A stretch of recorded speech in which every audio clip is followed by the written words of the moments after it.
জিন্দাবাদ জিন্দাবাদ জিন্দাবাদ ৰন্টু পানি ভূষণৰ মুক্তি দিয়ক মুক্তি দিয়ক মুক্তি দিয়ক ৰন্টু পানি ভূষণৰ মুক্তি দিয়ক মুক্তি দিয়ক মুক্তি দিয়ক আমাৰ দাবী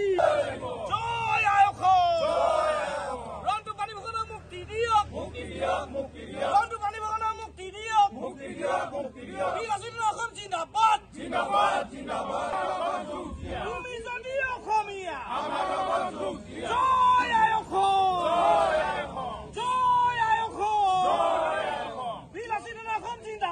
জিন্দাবাদ জিন্দাবাদ জিন্দাবাদ জিন্দাবাদ জিন্দাবাদ রন্টু পানি ভূষণক মুক্তি দিয়ক মুক্তি দিয়ক মুক্তি দিয়ক রন্টু পানি ভূষণক চক বিলাসিতা অসমে যেতিয়াৰ পৰা জন্ম হৈছে খিলঞ্জীয়া মানুহৰ সুৰক্ষা স্বাৰ্থত কাম কৰি আহিছে যাতে অসমত খিলঞ্জীয়া ভূমিপুত্ৰ মানুহসকলে দ্বিতীয় শ্ৰেণীৰ নাগৰিকতে থাকিবলগীয়া পৰিৱেশ এটা যাতে নহয় তাৰ কাৰণে বিলাসিতা অসমে সদায় কাম কৰি আহিছে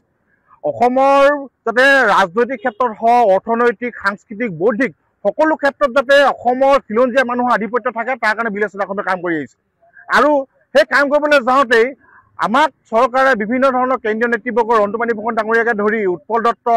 উজ্জৰাজ খোৱা তন্ময় চেতিয়াকে ধৰি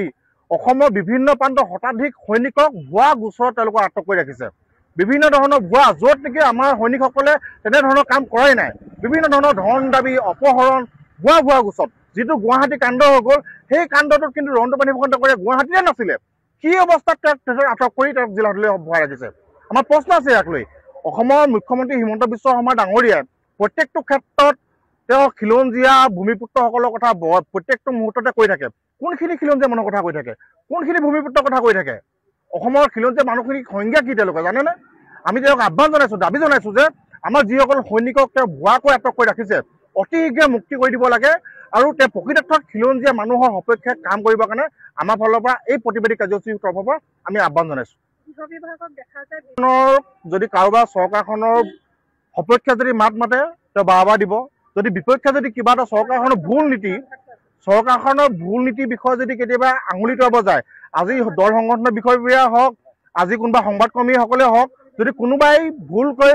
যদি অসমৰ চৰকাৰৰ ভুল নীতিৰ বিৰুদ্ধে যদি মাত মাতে কিন্তু তেওঁক বিভিন্ন ধৰণৰ ভুৱা গোচৰ জাপি তেওঁ আটক কৰি আমাৰ পৰিলক্ষিত হয় সেইকাৰণে সকলো সমগ্ৰ অসমবাসী ৰাইজক সকলোকে আহ্বান কৰিছোঁ যাতে এই সময়ত সকলো একলগ হোৱাটো প্ৰয়োজন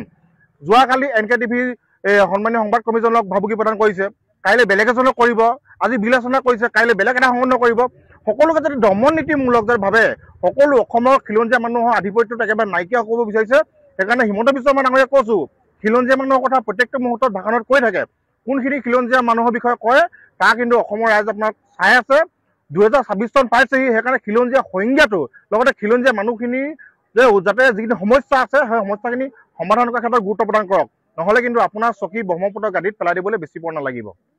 চক বিলাসিতা অসমে জন্মলগ্নৰ পৰাই আচলতে যিদৰে খিলঞ্জীয়া জাতি জনগোষ্ঠীৰ পক্ষত কাম কৰি আহিছে আপোনালোক সকলোৱে জানে খিলঞ্জীয়াৰ হৈ মাত মাতি আহিছে কিন্তু আমি অতি দুখিত যে বিলাসী থানাৰ মুখ্য সচিব ৰন্টু পানি ফুকন উৎপল দত্ত উপসভাপতি উজ্জ্বল ৰাজখোৱাৰ লগতে যুটীয়া বিত্ত সচিব তন্ময় চেতিয়াকে প্ৰমুখ্য কৰি অসমৰ বিভিন্ন প্ৰান্তৰ প্ৰায় শতাধিক সৈনিকক আচলতে অসম চৰকাৰে ভুৱা গোচৰ আৰোপ কৰি জেল হাজতলৈ প্ৰেৰণ কৰিছে আৰু তাৰ প্ৰতিবাদ স্বৰূপে আমি আজি কেন্দ্ৰীয় সমিতিৰ আহ্বানত আৰু শিৱসাগৰ জিলা সমিতিৰ উদ্যোগত আমি শিৱসাগৰ জিলা উপায়ুক্তৰ কাৰ্যালয়ৰ সন্মুখত আমি আচলতে দুঘণ্টীয়া প্ৰতিবাদী কাৰ্যসূচী গ্ৰহণ কৰিছোঁ আৰু এই দুঘণ্টীয়া প্ৰতিবাদী কাৰ্যসূচীৰ জৰিয়তে আমি অসম চৰকাৰলৈ এখনি স্মাৰকপত্ৰ প্ৰদান কৰিছোঁ আৰু অতি শীঘ্ৰে আমি বিলাসী থানাৰ মুখ্য সচিব ৰন্টু পানি ফুকনৰ লগতে যিসকল কাৰাবন্দী সতীৰ্থক তেওঁলোকক আমি অতি শীঘ্ৰে মুক্তিৰ দাবী জনাইছোঁ চৰকাৰৰ আমি ক'বলৈ বাধ্য হৈছোঁ চৰকাৰৰ আচলতে চৈৰাচৰি নীতি আচলতে আজিৰ সময়ত আমি দেখিবলৈ পাইছোঁ যে বিজেপিৰ আচলতে তেওঁলোকে যিখিনি কাম কৰি থাকে তাক আমি ছাপোৰ্ট কৰিলে বা তেওঁলোকক আমি সহযোগ কৰিলে আচলতে তেওঁলোকৰ কাৰণে ভাল আৰু তেওঁলোকৰ আচলতে যিসমূহ বেয়া নীতি প্ৰতিবাদ কৰিলে আমি বেয়া গতিকে ৰন্টু পানি ফুকনে আচলতে জুবিন গাৰ্গৰ ন্যায় বিচাৰিছিল আৰু তাৰ ন্যায় বিচৰা প্ৰতিবাদৰ ফলস্বৰূপে আচলতে আজি তেওঁ আজি ইখন কাৰাগাৰৰ পৰা সিখন কাৰাগাৰলৈ আচলতে যাবলৈ লগা পৰিস্থিতি সৃষ্টি হৈছে হয় বিকাশ অসমৰ ক্ষেত্ৰত আচলতে মই ব্যক্তিগতভাৱে ক'ব নিবিচাৰোঁ কিয়নো বিকাশ অসমৰ ক্ষেত্ৰত আচলতে যি আমাৰ সংগঠনে ইতিমধ্যে যি ব্যৱস্থা লৈছে তাকে আমি ক'ম আজি কিছুদিনৰ আগত অসমৰ মাননীয় মুখ্যমন্ত্ৰী হিমন্ত বিশ্ব শৰ্মাই ডাঙৰীয়াই কৈছে যে তেওঁলোকে কৈছে যে 7 ডিচেম্বৰলৈকে তেওঁলোকে অসমবাসী অপেক্ষা কৰিবলৈ কৈছে। গতিকে আমিও বিলাসী থানাই আচলতে 7 ডিচেম্বৰলৈকে অপেক্ষা কৰিম আৰু তাৰ পিছতহে আমি আচলতে তেওঁ শুদ্ধটোৱে কৰিলে নে অশুদ্ধটো কৰিলে আমি তেতিয়াহে আমি বিলাসী থানাই ক'ম।